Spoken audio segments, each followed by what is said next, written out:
আসসালামু আলাইকুম। আজকে পবিত্র শবে বরাত। তো ছোটবেলা থেকেই আমরা একসাথে যারা বড় হইছি আমার বন্ধু বা চাচা, ভাতিজা তারা অনেক উৎসাহ উদ্দীপনা নিয়ে মসজিদে যেতাম। নামাজ পড়তাম। তো এই শবে বরাত, শবে কদর, তারাবির নামাজ অনেক ফাজলামি হইছে, ফাজলামি করছে। তো ডে বাই ডে যখন বড় হইছি না, কালের প্রক্রমে এখন দেখি যে এক কানে এসে একজন বলে শবে বরাত বিদআত, আরেকজন বলে শবে বরাত কোনো রাত না, শবে বরাতে নামাজ পড়া যাবে না। সামনে মুখোমুখি দাঁড়িয়ে আরেকজন বলে যে শবে বরাতে ভালো কোনো পোশাক পরা যাবে না, ভালো কিছু খাবার খাওয়া যাবে না। এই সব কন্ট্রোভার্সি, এই সব প্রশ্ন যখন সামনে আসে না, তখন আমার শবে বরাতের রাত্রে মনে হয় যে আমি যে অজু করে পাঞ্জাবি পরে টুপি পরে বাসা থেকে বের হচ্ছি, এটা কি আমার অপরাধ হচ্ছে নাকি? আমি মসজিদে যে নামাজ পড়বো এটা কি আমার গুনাহ হবে কিনা? মানে চিন্তা করছেন কোন লেভেলে আমাদের মেন্টালিটি চলে গেছে। মানে এই যে যে মানুষ সমাজে বিদাত বিদাত করে চিল্লাইতেছে, কিন্তু কেন, সমস্যা কি?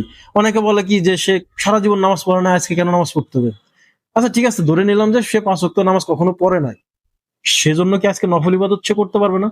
সে কি আল্লাহকে ডাকতে পারবে না? আল্লাহর কাছে মাপ চাইতে পারবে না? আল্লাহর কাছে তওবা করতে পারবে না আজকে রাত্রে?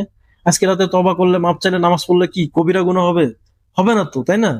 কিন্তু আমি এটা বলতেছি না যে আপনি আজকে সারা রাত নফল ইবাদত করতে করতে ফজরের সময় ঘুমাই গেলেন, ফরজ নামাজটা মিস করলেন। আমি তো সেটা সাপোর্ট করতেছি না। আপনি নফল ইবাদত করার আগে ফরজ ইবাদত করতে হবে।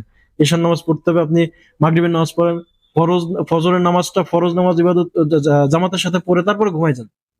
তারপরে আলোকসজ্জা, লাইটিং, বাজি, এগুলো আমি সাপোর্ট করতেছি না, এগুলা অতিরঞ্জিত, এগুলো করা উচিত নয়। কিন্তু আপনি যদি বলেন যে আমার আজকে রাত্রে নামাজই পড়া যাবে না, আজকে রাত্রে আপনি ভালো কিছু খেতে পারবেন না, ভালো পোশাক পরতে পারবেন না, এটা তো আমি মেনে নিব না।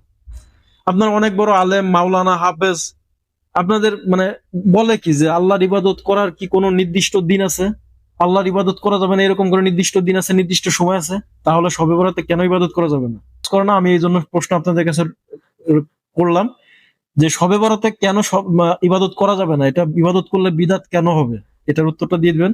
আর একটা কথা, লাস্টে ভিডিওটা করার উদ্দেশ্য এটাই যে যে উৎসব উদ্দীপনা নিয়ে আমরা ছোটবেলায় নামাজ পড়ছি, শবে বরাত, শবে কদর, তারাবি, তো সবার কাছে অনুরোধ থাকবে আপনি ভাই সুন্দর ভালো পোশাক পরে অজু করে আল্লাহর কাছে ক্ষমা চাওয়ার এবং তওবা করার উদ্দেশ্য নামাজ পড়তে যান, মসজিদে যান, ঈশান নামাজ পড়েন, মাগরিবের নামাজ পড়েন, নফল ইবাদত করেন। কে কি বললো এটা জাস্ট মাথায় নিয়ে না, এই যে এই কানে যখন বলে না, এই কান দিয়ে বের করে দিবেন, সামনে আসলে উত্তর দিবেন, আর উত্তর না দিতে পারলে বাদ। ভাই আমার ইচ্ছা হয়েছে, আমি নামাজ পড়তে যাচ্ছি, তুমি যদি যেতে চাও যাও, না যায় ওকে ফাইন, আল্লাহ হাফেজ, শেষ। ভালো থাকবেন, আল্লাহ হাফেজ, আসসালামু আলাইকুম।